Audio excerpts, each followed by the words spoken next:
What's up, everybody? Welcome. It's the Occupy Fantasy Podcast, Week 15 edition of the NFL season. We're getting close to the end here, boys and girls. I'm your co-host here, Brian Jester. My normal co-host, Waleed, is out jet setting on the West Coast, hanging out in Oakland. So instead, bringing in a special guest.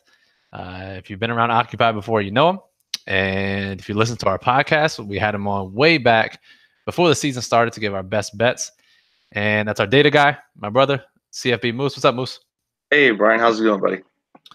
Not much, man. What's going on? Young L Flame is in the building. You've seen him on the Periscopes. Moose, what you been up to, man? You ready for Christmas or what? For the most part, yeah. Been doing some data crunching. I'll do a quick shout out to, I know NFL did some data. They published some data, trying to have some people work on punts, figure out how to make the game safer. Top prize, 80,000. So it'd be pretty neat to get. I saw that. Yeah. So the NFL is crowdsourcing this opportunity to make the punts safer. If you recall, they did a similar exercise last year. They didn't crowdsource it, but they found out ways to make kickoff safer, and they eliminated wedges and eliminated the run-ups up to the kickoff. And I think injuries are down. So now they're trying to do the same with punts, and they're releasing a bunch of data. So most you got your hands on that data. Any idea what to do with it yet? I know how to make cool charts in R, but that's about it. So a long ways to go before you can recommend something to the NFL, huh? Yeah, but just a quick on that, dear, it's so crazy. The next gen stats data to the 10th of every second, they have every single player's speed, direction, XY coordinate on a plane. It's amazing, and some teams don't utilize it. That's what I was about to ask you. So like all this data, so now they're releasing just this punt data to the public, but I imagine, right, they have all this data in-house that teams can use, right? Correct. Yeah, I don't know if it's free, but it is relatively cheap for the teams. Yeah, I mean they're billion-dollar organizations. I would imagine they can exactly. Yeah. But then you have teams like the Chargers who don't have an analytics department, and they're not utilizing this. So it's no wonder why some of the smarter teams are doing this. Anyways, speaking of being smart. Before we get to the NFL action, I made a bet with multiple people about being able to dunk by the end of the year. Moose, you set the original line, being the sharp odds maker that you are. What was the original line back in May? Yeah, so on May 10th, I set the line at -200, and then it's not looking good for those who bet against me. That was a pretty sharp line. You're really close. I'm close, but the -200 shows that how hard it was, and I underestimated my abilities. Overestimated my abilities, that is. So I don't know. We still got 3 weeks left here, but now I'm trying to change techniques and all kinds of. It's a disaster zone. So I'll be making these payouts here shortly. Yeah, you're going to need everything from your Marshawn Lynch payout. Yeah, last week was it right? Or not? Derrick Henry. Derrick Henry, yeah. Yeah, I will need every penny from that. I was looking at our group chat, and while he was talking about me, Marshawn Lynch, that's what got in my mind. Oh, because he's out in Oakland, right? Yeah. So, but yeah, let's talk about that for a second. Not to shine some light on me, but let's talk about that. So last Thursday, I had a pretty big hit. Single game slates. They've proven to be pretty profitable this year, and if you've used our daily plug write-ups on Thursdays, OccupyFantasy.com, you probably made some good money. And because Moose is really all about game theory and just picking the right player is obviously important, but thinking about ownership, getting unique lineups is really key. And by doing this, I was able to win a single entry GPP on DraftKings on the Tennessee Jacksonville Thursday night game. Even in the plug, I said it's probably one of the worst games you'll watch, but we recommend it using a large percentage of your bankroll, more than the default, just because there were some good opportunities. And obviously, that came to fruition for me. Won a couple WFFC tickets over on FanDuel with a similar lineup. So it was a profitable night. Yeah, it sounds like it, man. And just to piggyback on your comment about game theory, do you think game theory is more important on these single game slates? It's not even close. It's so important because, for one, you have a bunch of casual players, and so ownership gets condensed in a lot of spots. So you end up with guys like Leonard Fournette last Thursday, 80% owned. And he was going to be really popular, going to be an MVP spot for most people.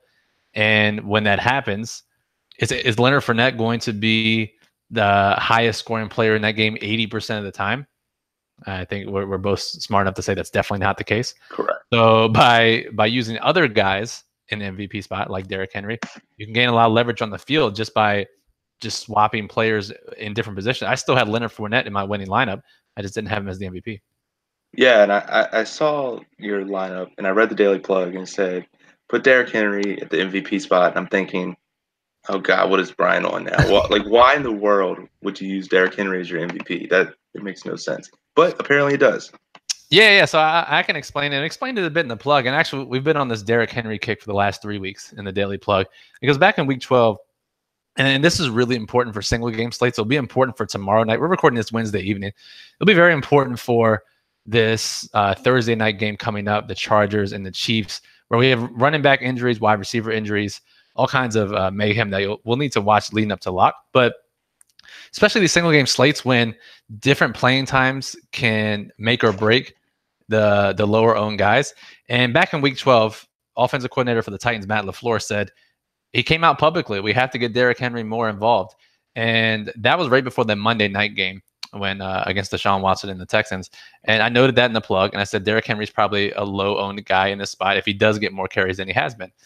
And he played more snaps than he had since week 1, back in week 12. Was playing ahead of Deion Lewis late in the game, even though they were trailing. And even though the box score didn't match it, his price didn't change much the following week, and his perception certainly didn't change because his box score production didn't follow. Then week 13, they had a home game against the Jets as a big favorite. That was a good spot for Henry to get his increased workload. Somehow they got behind like 2 or 3 touchdowns to the Jets immediately and took Henry out of the game. So finally, in the plug for Thursday, I said if they can freaking not start the game down 3 scores and they can run Derrick Henry, he'll get more opportunities than he has been. We know he's talented. He just needs the opportunity. And that's what happened. Obviously, don't expect him to score 70 fantasy points or where the hell he's put up. But it was really about opportunity and reading between the lines. Yeah, definitely. Definitely a good point on that. And you said that was a single entry slate, right? So yes. So that was a single entry GPP on DraftKings where the big win was, right? Yeah, single entry for you. Now, did you make any other lineups? Did you spread out that risk any?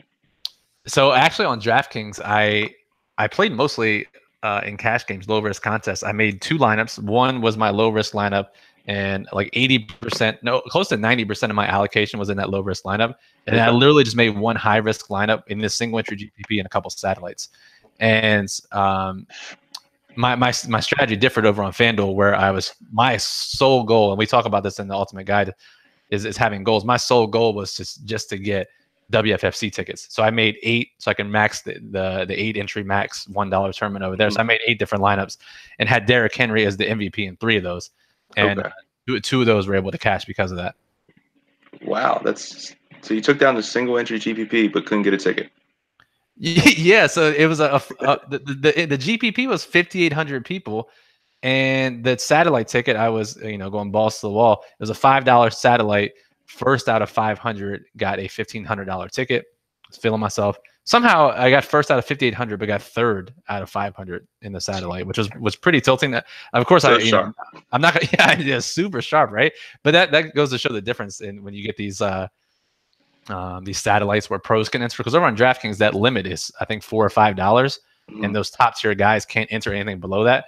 Once you hit that $4 or $5 satellite mark, you'll see pros max entering, and clearly they were sharper than I was in that slate. So, and that also points to, we always talk about in the Ultimate Guide, how content selection is so important. Oh yeah, just super important, and I was willing to take that risk because, like I said, it was only a fraction of my bankroll. Whereas on FanDuel, I was entering $1 and 50-cent satellites, where pros aren't there. It's more casual players. But now I have 5 tickets for this WFFC coming up on Thursday, which I couldn't be more excited about. Yeah, so tell me more about this one. Just for our viewers that don't know, maybe about the whatever 4-letter thing this is, because it seems they change it every year. They have something else. Yeah, whatever 4-letter abbreviation they come up with, the WFFC, the online fan championship. I think now maybe if you search it in the for satellites in the lobby, it's at WFOC. I really don't know. Don't really give a shit. I have 5 entries. That's all I care about. It's a $250 entry. This is the second year they've hosted it. and they normally host it near the end of the NFL season, so week 15. And it's 18,000 entries. They've been holding satellites for like the last 6 or 8 weeks, and that's the best way to get into it. You can 25-cent, 50-cent, $1, $5, $7, $25 satellites to get into this contest.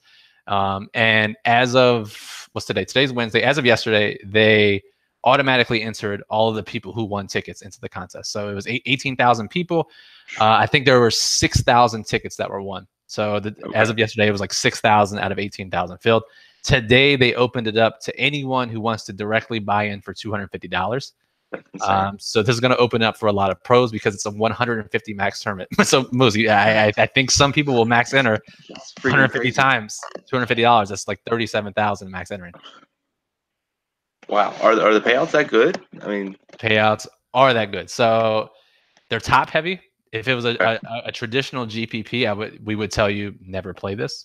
Only directly qualify for it because only the top 19% get paid.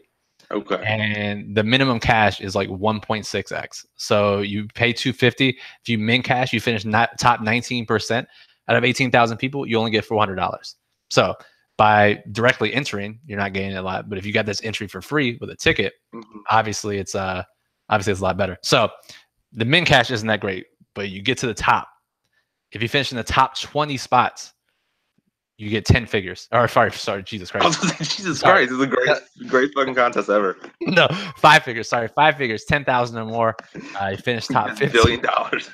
It's a $1 trillion top prize. Yeah, so 5 figures, and then where the top is where you want to be. So $1 million first prize, $400,000 second prize, $200K, $100K down to fourth place. And what we've been preaching to people through our daily plugin, through our podcast and Periscopes, why this tournament's so great. It's actually a realistic chance. When I say realistic, it's relative. A realistic chance of winning $1 million. Where on FanDuel and DraftKings every week they have the $1 million tournament. It's legit 150,000 or more people. Yeah, this is only 18,000, so you have a legitimate chance. aka 1 in 18,000, better than 1 in 150,000. Definitely. And I know we were talking about this earlier in our group chat, and I don't think any site DFS wise is talking about this. I asked you if you spent less money on all your tickets, like in terms of than what the original entry fee is. We talked about on some, yeah, but on some tickets it seemed to be basically the entry fee. We've talked about it's mainly in investing. It's called dollar cost averaging, where if you're spreading your risk over 10 weeks. And have you heard of that before? Yeah, yeah. This is a rabbit hole of terrible emotions. But yeah, I've heard of dollar cost averaging solely because of Bitcoin and putting in, the same amount. Basically, correct me if I'm wrong, the principle of dollar cost averaging, and we'll explain how this applies to DFS in a second. But basically, you put a set amount each week for a long period of time. That way, you're averaging your entry point right into the price of the stock or the cryptocurrency, whatever it is, as opposed to putting in $1,000 at one time or $5,000 at one time. You spread your risk over the course of weeks or months or years or whatever, right? Correct. Yeah, and that's the biggest thing about it is trying to mitigate your risk. And I think that definitely can be used in DFS principle, where people with, let's say, a smaller bankroll, they might not want to spend 15, 20% of their bankroll on the actual entry fee.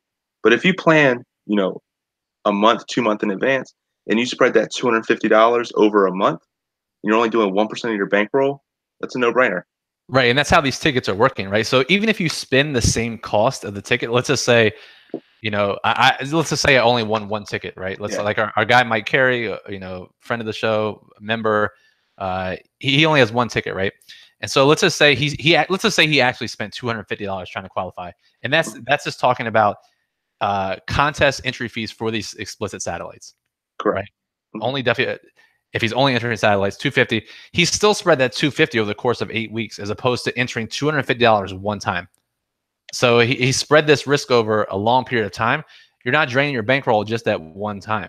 Yeah. And I think that's the biggest key, and a lot of people miss that about satellites. Okay, yeah, maybe I spent the same amount. Ideally, and most of the time, you don't even spend close to the same amount. Yeah, definitely. Right, but if you do spend the amount, it's spread out over the course of time. Even if you spend a little more, it's still spread out. over the course of time. And that's not even figured in, right? The other contests you enter with that lineup that you want in the satellite. So if you're entering leagues and GPPs and multipliers, in addition to those satellites, you're going to make money on those lineups too. And that mitigates all of the entry fees as well. Exactly. Yeah. So let's say if, again, for simplicity purposes, you put that instead of 250 in just that one contest, you put, let's say, a $5 satellite and you get that, but you're also playing $10 cash behind it. Right. If you go 50-50 on that, you're breaking even on your satellite. Right, exactly. You're exactly right. You're trying to pay for those satellites if you can. If you have a really high risk approach, I do. That's my personal approach, and we've talked about it before. And some people, their sole goal, they want to get these top prizes, and that's why we like the satellite strategy so much. If you're just breaking even over that in between those big GPPs that you're winning tickets for, you should consider that a success if that is your strategy, right? If you're breaking even over a month and every month you have this chance to win a big GPP, then I would say you're pretty successful. Yeah, because then you have the chance of, like, the Derrick Henry, you can win $3,000. Right, there you go. So most this is obviously a big opportunity for me, for our members. We've already had many members email us, mention us on Twitter, DM us saying that they've won tickets to this contest. And first of all, thank you for listening. Like, this is it's hard to get across to some people the value of this contest, and our members have done it. And not only have they tried, they've succeeded. So kudos to them. And they've asked, all right, so what's the strategy? What are we going to do here for this tournament? Because it's potentially life-changing money, and there's potentially, and I say potentially, and then actually going to be a lot of pros in this contest, but also a decent mix of casual players, right? Because like I said, like 6,000 people have won direct entries or won satellite, so it's not going to be all pros. So I'm trying to think about this. We still have a few days. I have 5 entries. Hopefully more, fingers crossed, I can win a couple more here in the next couple of days. But Moose, I actually asked you to dig up some statistics, do some data crunching over the course of this season for some of these $1 million contests. And I think this section specifically will help people if they have an entry into this contest. Just think about from the high level of what they should be doing, because I'm in the same boat, right? I want to win this $1 million. I want to know what the best way to do this is. And without looking at specific players, I know I asked you to do some data crunching. What are some things you found looking at FanDuel and DraftKings results this year that can maybe help people with this huge opportunity? Yeah, and when I did some data mining on this, went back through a whole season, it actually, I was not expecting this. So one of the first things I'm talking about is for wide receivers. You always see these huge wide receiver jumps in ownership. You have like your top tier, draw 20, 30%, and then it seems to drop off very, very quickly. Just 5 of the 45 wide receivers with 20 plus ownership in the FanDuel Sunday Million this year have reached 3x value, which is what you want in the tournament. Okay, so let's break this down. So you look at all quote unquote high ownership guys in the Sunday Million this year. That's what, 14 weeks of data. And so receivers 20% or higher owned, right? That's pretty popular plays. So you're saying there have been 45 guys this year, 45 receivers that have been 20% or higher owned, right? Correct. So only 5 out of those 45, what's that, 9% or 11% have reached tournament value. Yeah. Despite being 20% owned. Yeah, and generally speaking, the correlation with salary and ownership, person who has a higher salary is going to be higher owned in most cases. And I went back through our Occupy model. Guys with high ownership, they actually get a downgrade with a higher risk. In our model, you're saying? Correct. Yeah, in our model. Yeah, and that reflects in our model. Shows how sharp our model is. Yeah, so shout out to you, Young L Flame. That's it just shows how volatile the position is, I guess, right? Like, I imagine this upcoming week, Amari Cooper coming off a 10 catch, 200-yard, 3-touchdown performance will be pretty popular. Just the way the cyclical nature of wide receivers in big games, it's if he's high owned, it's gonna be hard for him to have another big game. And I think just trying to rationalize this from the wide receiver standpoint, if you're a coach on a team and the team you're playing, last week the receiver had a monster game, what's your first plan of attack going into practice? You're like, all right, this guy's not going to beat us, right? Yeah, shut him down. Let's focus on shutting him down. We're not going to let him do that again. And I think that shows itself in the way wide receiver scoring is. There, you have some guys obviously that score a shit ton of points every week, but most guys fall on the peak, they valley, they peak, they valley, and I think it's timing that, right? So that's really good to note. Definitely. And our ownership for the Occupy model actually just updated maybe about 5 minutes ago. I'm taking a look at to see what wide receivers on FanDuel actually fit that category. So Yeah. let's see. So we're like I said, we're recording this Wednesday evening, 8:30. This will undoubtedly change throughout the week, but it's good to get a sense of who some of these high-owned guys will probably be. Let's see here. So we can sort by FanDuel ownership here and take a look, right? Correct. Yeah. So there's a couple people. So how many guys, Moose? I don't have the So model open right now. How many guys are 20% or higher owned on FanDuel projected right now? let's see. 1, 2,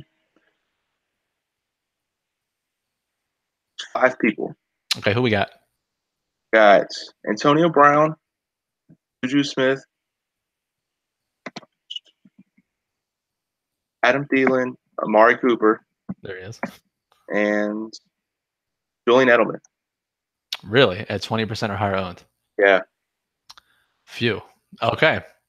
All right, that's a lot to process because those are some pretty good names. Yeah, and I think you almost make the case that if you fade that New England Pittsburgh game, it's very easy. It's gonna be very easy for you to shoot up or shoot down. That's a good point. So you look at that Pittsburgh New England game, total of 52 points, and I think that's the highest on the main slate, right? Because it's a super shitty main slate. Like I was telling you earlier, it looks like all Thursday games on Sunday. So here's an actionable takeaway on Wednesday. We have two or three guys in that Pittsburgh game: Antonio Brown, Julian Edelman, Juju Smith-Schuster, who fit this model of 20% or higher owned, who are unlikely to hit tournament value. And this game will likely be stacked. So, Moose, your recommendation, you would say, don't play these guys. In my 5 lineups, would you play any of them, or would you just go? You're trying, because my goal right here, right? I'm trying to get a top 5 prize. Would you tell me don't play any of these guys in any of my 5 lineups? Any of them? That's a tough call. I think Juju, he's actually ranked highest at 32%. I don't think you have him in any of your lineups. That's fair. Yeah, I mean, I think it would make almost no sense to play Juju and Antonio Brown, 2 from the same team. You might want to do the wide receiver stack, maybe AB, and maybe not Julian Edelman, but maybe pivot towards someone else in that game.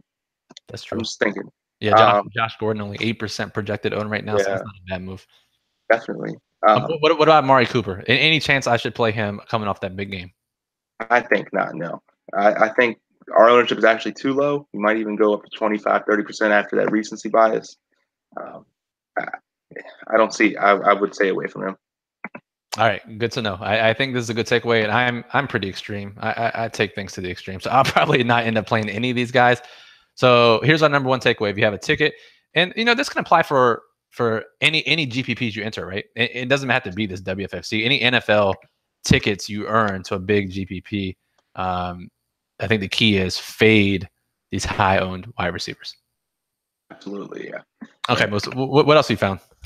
So I found, and this kind of piggybacks off that, but 13 of the 14 FanDuel Million winning lineups use a running back in the flex spot. So intuitively, this makes sense, right? So and this is the FanDuel Sunday Million, all 13 of the 14 winners used a running back in the flex as opposed to a wide receiver or tight end.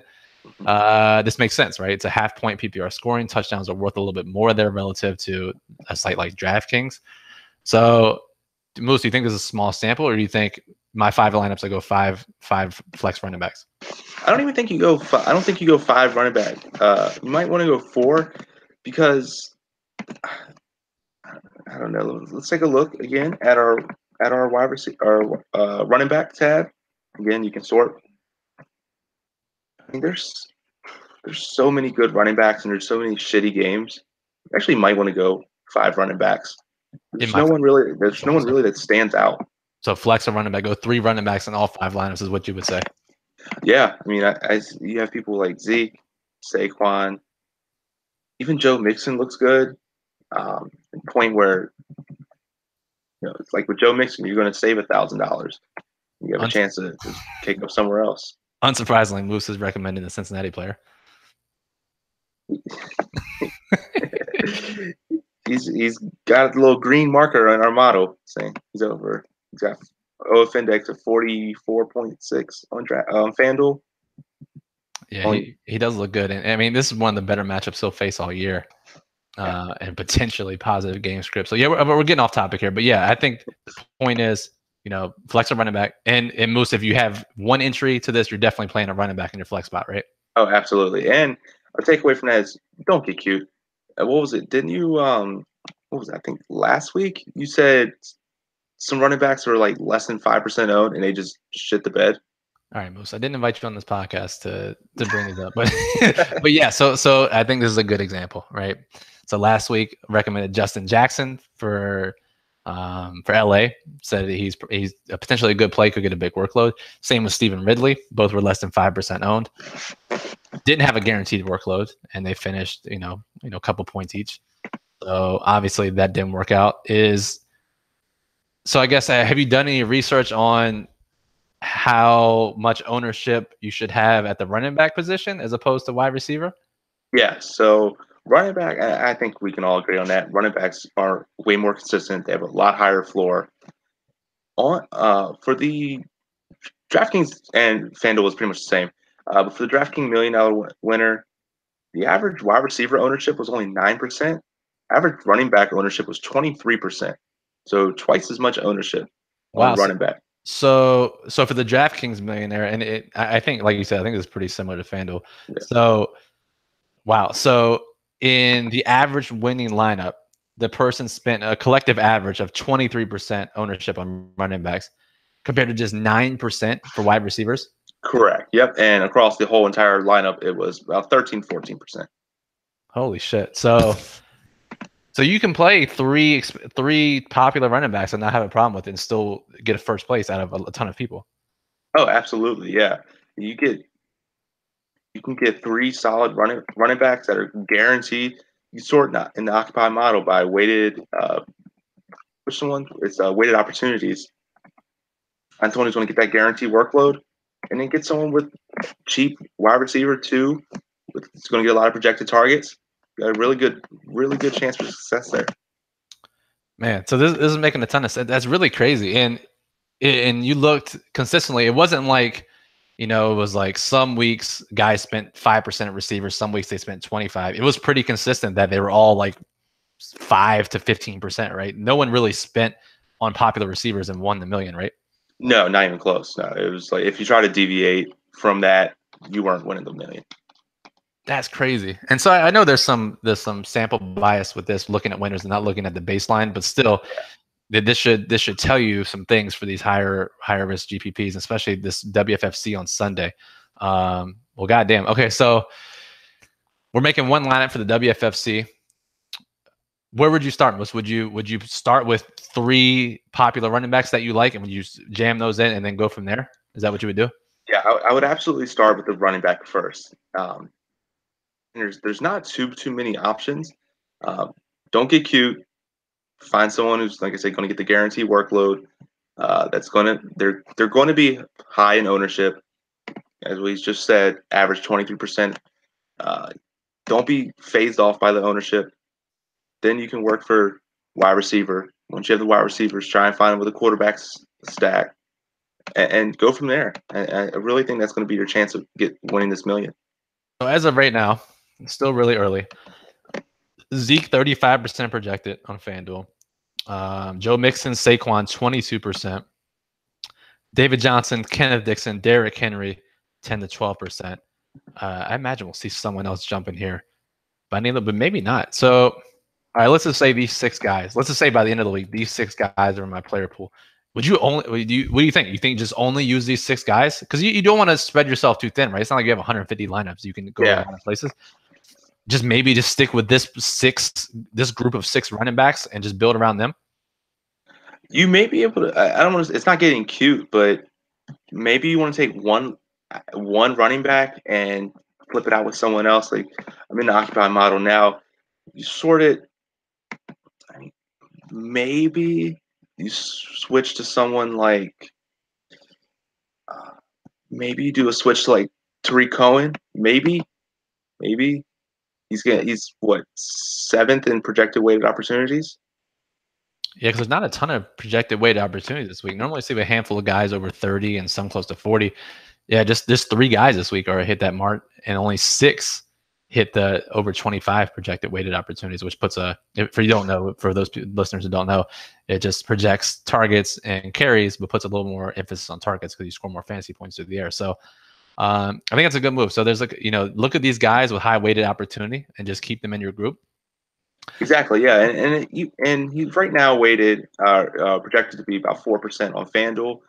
But if you have the 2 big studs in there, your overall average is going to be about 23%, which is that magic number. So you can go one low owned running back, and that's not going to hurt you. Granted, the higher one's probably going to do better, but if a chance for more value, you save a couple $1,000s, you might be able to get a better wide receiver, upgraded quarterback. That's true. Of that nature, yeah. So it's all kind of coming together now. So you don't necessarily have to go 3 popular running backs. You can go 2, but just make sure that that third one you choose, if he is 5 to 10% owned, make sure he has a guaranteed workload, right? Don't need to go to a guy like looking here now, like Jalen Richard, 1% owned, projected 19 opportunities. Jordan Howard, 17 opportunities. Just stick with these guys towards the top of the model. Yeah, and weighted opportunities and ownership, they kind of go hand in hand. Mm-hmm. So just to reiterate, you have to have someone with a guaranteed workload.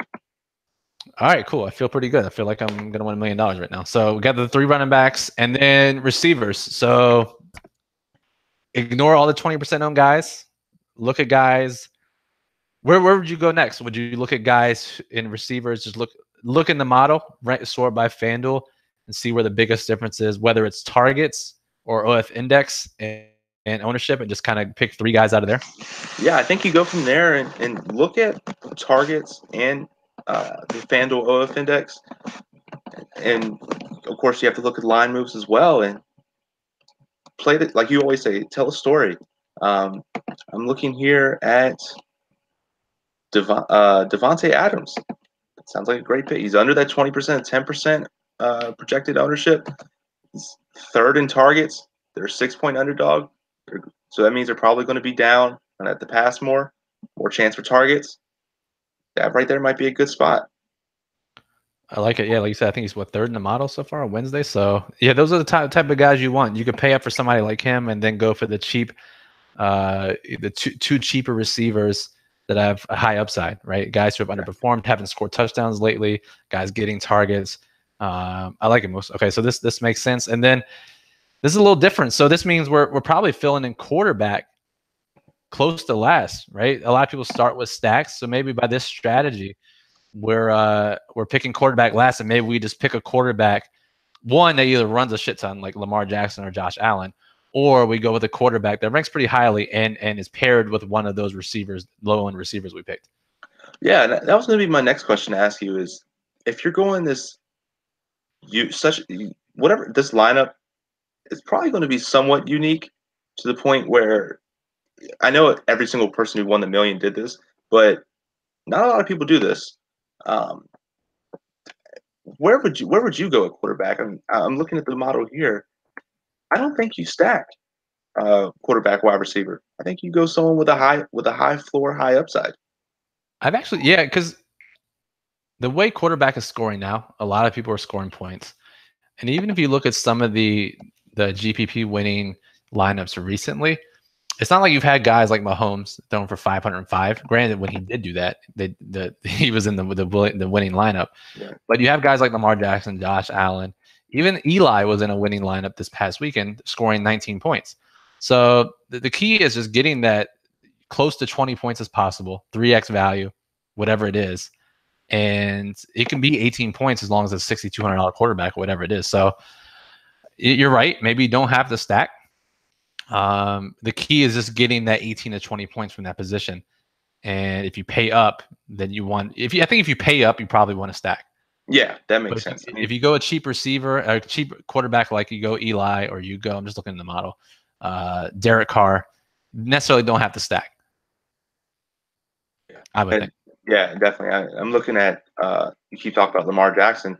The team total rank is actually 4th in the model for the whole entire week. He's only 2% owned, and they're a high favorite. Means they're going to be running the ball a lot more. He's got really good upside there. That's a good point. Yeah, 2% owned, 7,700 on FanDuel. Really high team total. He was named the starter this week, so Yeah, no worries about being benched. So thank the Lord for the Ravens making the right decision. All right, so this makes a lot of sense. And then trying not to give away an entire lineup here, but tight end defense, just go with high projected guys. Defense is always volatile.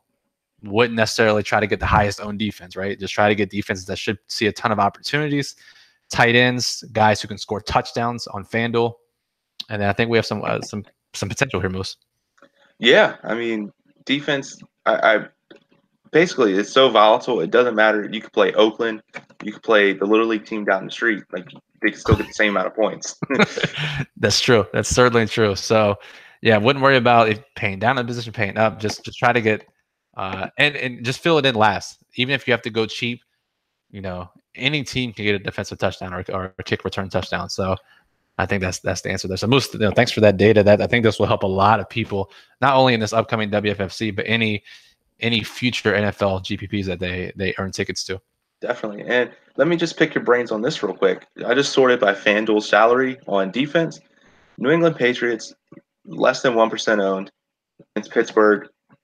Tell me that would not be the ultimate pivot, playing a defense in a game where you have 20, 30% owned wide receivers. Oh, dude, now you're talking my language. Yeah, so I always like playing defenses in higher scoring games anyways, because that means teams are passing more. Quarterbacks are dropping back to pass more, which means more opportunities for sacks, fumbles, interceptions. Especially a guy like Big Ben can stick around the pocket a while. Mm-hmm. I can't argue with. I think that's a great pivot away, and it's always interesting to think about defenses like that who have high upside in a game environment like that, where a lot of the positional players are going to be highly owned, and no one's going to pair the defense with them just because that doesn't make any sense. So you automatically get some leverage there. I like that. And it doesn't matter if they put up 50 points against you; you're still going to get nothing. It's all about the turnovers, forced fumbles, stuff like the sacks, stuff like that. Right. I mean, you're not playing a defense in a high risk contest in hopes of the opposing offense scoring 7 points and getting that points allowed bonus, right? You're in it for the turnovers and the big plays. Exactly. Yeah. So yeah, it's like not like you get negative points for yards or points allowed, so you don't have to worry about that. So right there, that's a pretty solid lineup, guys. Yeah, I think we made the winning lineup. We haven't picked the right receivers yet. We haven't picked the right running backs, but I think we have a pretty solid strategy. So for those of you out there who have those tickets, please, God, let one of the Occupy family win this $1 million. That would be the greatest thing ever. If it's me, I might step off the face of the planet for a little bit. But real quick, first thing you're buying if you get the $1 million. Let's see. It'll happen on December 17th or 18th. Honestly, I'm probably upgrading our room in Vegas for the Super Bowl. Okay, I'll take that. Yeah, we're getting a baller suite if that happens. I know, so I won't have to pay for it. Yeah. Moose is like, yes, please win the $1 million. All right, any final thoughts real quick on before we jump to the last segment? Any final thoughts on this contest? No, I think that I'll just say one higher level thing is this is the type of strategy you need with building any lineups. It could be cash games, mid risk, high risk, where you even talk to someone who else is sharp with you and go over your lineup construction. And it's not going to take 5 minutes at the end of lock, right before lock. You might want to start today, Saturday, something like that, and go over your process. And if your process has these like tangled weaves or you can't figure out, like they have contradictions, you kind of want something to tell, like you say, tell a story. Everything flows together. That's the kind of lineup that you want to build. Right. Just really simplify the process. That's the thing. It's really simplify it. Start high level, go down. Yeah, good call, Moose. All right. Speaking of simplifying, we'll get out of here in a couple seconds, but if our longtime listeners know that we're heavily invested in the Chicago Bears this season. You and I both have futures. We talked about it on that initial podcast I mentioned at the top of the show, the early season bets to make in the NFL. We highlighted the Chicago Bears as a value. Well, goddamn, they're doing it, Moose. They're third in the NFC, likely going to win the division. Will clinch a playoff spot with a win, or any other team to lose this week. And this dream is coming true, Moose. We said, all right, you bet the Bears at 100-1. All they gotta do is make the playoffs, and then you can hedge out and you can guarantee profit. Well, most And now we're like, oh shit, we actually have to like do that. it's about to happen. So I know. we're still a week away. We're still a couple weeks away, right? Still week 15, Yeah. and before that wild card playoff weekend, we'll certainly have a dedicated segment on that week's podcast for those of you who Absolutely. followed that bet. But what are your early thoughts? I mean, the Bears are 9-4 now. In all likelihood, it seems like they're pretty much locked into the 3 seed. Some crazy things could happen over the next couple of weeks, but they'll probably be a 3 seed at home facing a handful of teams. More than likely the Vikings and maybe Panthers, Redskins, Eagles if they can sneak in. So, what are your thoughts 3 weeks out of how we may attack this with 1 unit bet to win 100 units on the Bears to win the Super Bowl? So right now, if you're the ultimate pussy, you can go on 5 dimes and you can bet the Bears not to win Super Bowl at 19-1 as a favorite. So you unload like $9,000 on them, and you end up with like a $500 profit. 5 units, that's still great. That's honestly not bad. If you're not along for the ride right now, you're like, hey, I'm cashing out. I gotta buy some Christmas gifts. Yeah. I'm getting out of this. My units are really large. I have $10,000 units. I don't know if anybody listening to this podcast does that, but I'm sure. I'm sure. Also, if you did $10,000 on the Bears, they're not paying you. Yeah, Let's just be honest. That's just not getting paid. So yeah, cash out where you can. So all right, so you bet, let's say $10 to win 1,000 on the Bears. You can bet 900 right now to profit $50, right? Yeah.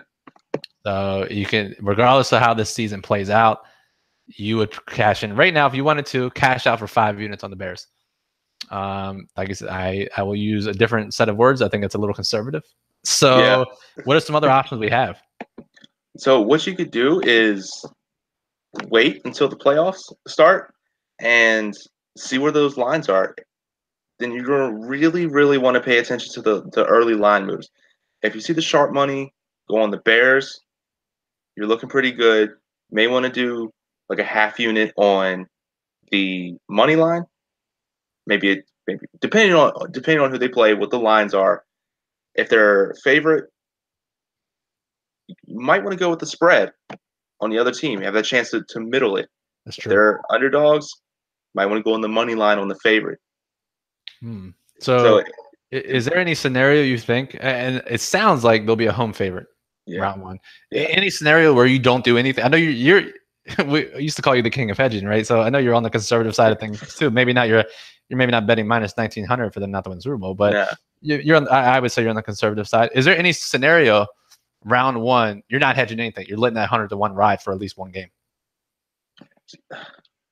You have to put me. You have to call me out on that, don't you? Yeah, no, I don't have to. No, no, I'm joking. No, but it's 3 weeks out. You don't have to have an answer. I understand.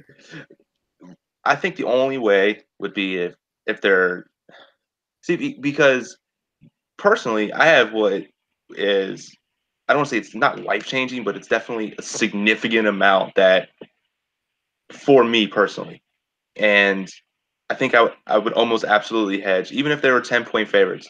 I would probably put maybe a unit on the underdog as a spread. Okay. So that's probably what I would do. Okay. Yeah. So if they're 10-point favorites, what? That's like minus 350 or something on the money line, 300 around that. Yeah. Okay. Yeah. So like I said, we'll get into this later, but the takeaway here is we have plenty of chances and opportunities. It'll get tricky if they make it into like the conference championship or the Super Bowl, and we're hedging like 3 rounds in a row. Yeah. So I think your takeaway, just be agile, right? Just follow the lines and see what we can do, and we'll give dedicated advice if you did follow us, right? Yeah, absolutely. And if you have that bet, reach out to us on Twitter, Periscopes, or private message DMs. Let us know what you have. We'll give you a breakdown of all the different scenarios. We'll help you out. I think that's a good idea. One final question was on this topic before we got here. If you have other futures that are alive into the playoffs, does that impact your desire to hedge? Let's just say you have, I don't know, Chargers at like 20-1 or something, or maybe you're going big and you put a shot on the Colts at 100-1 at midseason. What does that impact your Bears line of thinking at all? I don't think so. No, unless we truly think those teams are going to meet. or then I think you have to just look at them on an individual basis. Like, is this team going to win the Super Bowl? Yes or no. If you have any confidence in the no, that's when you have to plan to start hedging. That's fair. I think that makes sense. Okay, cool. All right. Well, I this will was. say I did not hedge my Leicester City EPL victory 2 years ago when they were 50-1. Yeah, so And I don't know much about soccer, literally nothing. So how does the playoffs work for that? Slash, when did you make that bet? Because this is a very similar scenario. yeah, so obviously I did not have the same amount of to win on it. It was still decent enough to where it was awesome week. Right. But Yeah. but I bet it about a quarter way into the season, and there's a points total. Whoever has the most points at the end wins. There's no playoffs or anything like that. Oh, that makes it a And lot easier then. yes, so once I noticed that they were just cruising, they had like a 12 game not losing streak, and they just Soccer's so stupid. and so they just maintained that lead, and slowly the odds just crept up to them sort of being a favorite, and there's no real way.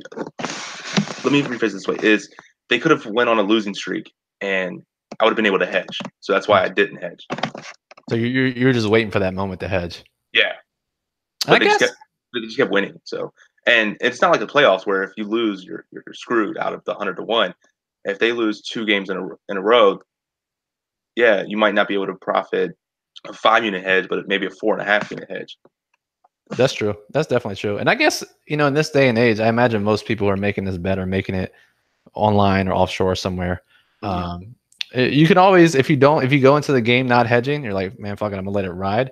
And then the game starts, you're like, I don't like the way this is going. You can always hedge it live in game, I guess, if it's not too much money. Yeah, exactly. Like Yeah. Trubisky goes down or some shit, and you're like, oh, I'm getting out of this bet. Or I guess the absolute ultimate last case scenario too would be, let's say you're going through a bookie or offshore something like that. Maybe if there's no option to make them win Super Bowl, call them up. Hey, will you pay out this bet early? Like, will you buy me out of it? They might not pay 100-1, but what if your guy says, "Hey, I'll give you 30-1 right now for it"? That might be something to think about. Do you give me a 30-1 right now? I'll take it. Yeah, I'm just saying that could be an option as well. So for more local guys, definitely call up. And I didn't know where that was going. I thought you were gonna say call them up and say, "Hey, I'm not paying you." But this is so you went a little different direction. Okay, that's fair. No, always pay your bets. Yeah. All right, guys. I think that does it. So week 15, only got a couple weeks left here. OccupyFantasy.com. NFL's getting towards the end here. We're still doing the Thursday edition daily plug. This will be the last week of Thursday games. So last week of Thursday plug. A couple Saturday games this week, a little programming note. So keep an eye out for that. There are going to be single game and 2 game slate WFFC qualifiers on FanDuel for Saturday. So you have one last day to get some more tickets. So go check that out. You can always tweet at them to get more, right? Is that a thing? You can always try. I don't know if they'll do it, but you can always try. And then as NFL is coming to a close, we still have NBA in full gear, NHL in full gear. So certainly get the value of your membership. OccupyFantasy.com. All right, Moose, thanks for joining. This was fun. Yeah, it was definitely fun. Can't wait to do it again. Yeah. So any final thoughts? Any closing thoughts? Any predictions for this week you want to get out there? No, but I will plug one thing real quick, is our NBA model. And Moose is, for the listeners, Moose is very proud, and rightfully so. yes, I should be proud of this. But we've actually been using it a little bit different. We have our Slack chat with Tommy and Garrett. What we're doing is we're using these late game scratches or late time scratches 2-3 minutes before the game starts. And our model is already updating what that player's projection is going to be. And we're going to these books and banging out these props for, let's say, person's going over 14 points. He's projected for 15. Now someone's out. Now his projection's up to 22. Boom. Yeah, and that may sound very specific, but we're talking about last night. Kyle Lowry, Kawhi Leonard was ruled out after lock. So for DFS, it's super fucking annoying. But if you're in the betting market, and you see this, your first thought, if you're playing DFS, like, okay, I need to get Kawhi out, maybe get Kyle Lowry in, who gets a big bump when Kawhi's off the court. We've been thinking about it. I'm personally not playing NBA right now. I've got too much working on NFL, been focused on WFFC and NHL sprinkled here and there. But I am betting. And so, like you said, our first thought was, oh shit, this bump's Kyle Lowry. Doesn't even have a prop out. So he ran to the book. His prop wasn't adjusted for Kawhi being out. Hammered that prop. Took home the W last night. So yeah, that's a good point. That's a great way to make money in NBA because the props aren't going to be that quick to adjust. Yeah. And then I'll leave it as this so we don't keep talking for 30,000 hours. One more higher level up than that is using something to find niche spots to profit in, whether it's NBA props off adjustments, single game cross-sport satellites, like some of our followers have done. Don't be afraid to reach out of the normal just because people aren't doing it as much, where it could be just as profitable. And you mentioned cross-sport satellites, FanDuel, DraftKings. They don't fill a lot of times. Most people only play one sport. Some people like have no idea what that satellite's even for. But our guy Dan, our member who tweeted at us, and we retweeted him the other day. I think he has 6 tickets on Sunday, and most of them came via cross-sport satellites using our Occupy model and our daily plug from our other sports. So just another way to do that. So, and this is the I'm working on an NBA contest for December 20th, and 2 Thursdays ago, it was top 100 players get tickets, 752 entries, but only 197 got it. So it was like a double up for a satellite. Like, it was perfect. Dude, that's pretty sweet. That's the way to go. That's what you should be looking for, right? And especially, I didn't cash, but oh, dude, that's all right. Well, you should have kept that to yourself. So, all right, but it's still a spot. It was no. Okay, so that's the point. It's a good spot. All right, so that'll do it for us. For Moose, you can follow him on Twitter at CFB_Moose. Follow me at Brian Jester FF. Any questions you have this week? It's fantasy football playoffs. Any questions you have about your lineups? Feel free to tweet at us at Occupy Fantasy. And of course, any WFFC or DFS questions, shout us out. So subscribe. You'll get the latest episodes. Whatever podcast app you use. Moose, thanks for joining. This was a lot of fun. And I guess I'll see you Sunday. Yep. Sounds like a plan, buddy. All right, guys. Take it easy and good luck this week. Good luck, fellas.